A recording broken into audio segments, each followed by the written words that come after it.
Fantasy Philosophers is brought to you by fantasy-info.com.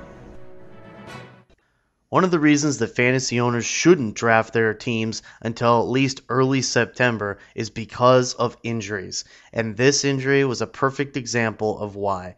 Sidney Rice has now had surgery on his hip, the one that has lingered this offseason, the one that more than one doctor strongly suggested that he have surgery on in the spring. He decided not to. He had a setback in July. He had a setback just a week ago, and now he's had surgery, and he's going to be out for, looks like, half the season. Bernard Berrian is obviously more fantasy relevant. He is definitely a mid-round pick now, especially with Percy Harvin having migraine problems. Brett Favre has had a tendency to make the players that are around him, even when he loses good players, he makes the players that are left, he turns somebody in there to a fantasy star. So just because Bernard Berrian didn't have the success that maybe some fantasy owners thought he might have, remember, he was supposed to be the number one receiver on this team for fantasy drafts last year at this time, and that didn't work out. But he could definitely bounce back now. He's going to get opportunities. I know that they're looking to sign a few people here and there, but really, I look at Javon Walker, but I don't even know how much left he has in the tank, even with Brett Favre on his team with him.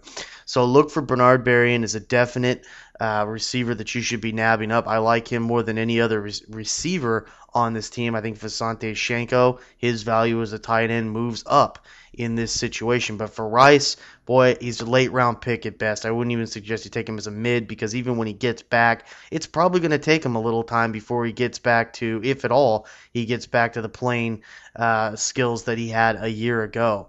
So this is the situation for Brett Favre. He's going to drop down in his value just a little bit. I would say that he's a nice backup now, probably not a guy that you're going to want as a starter.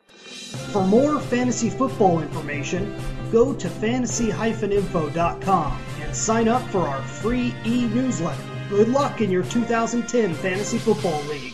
As an added bonus, the Fantasy Info guys will include their 5 secret tips for success in fantasy football with your free subscription.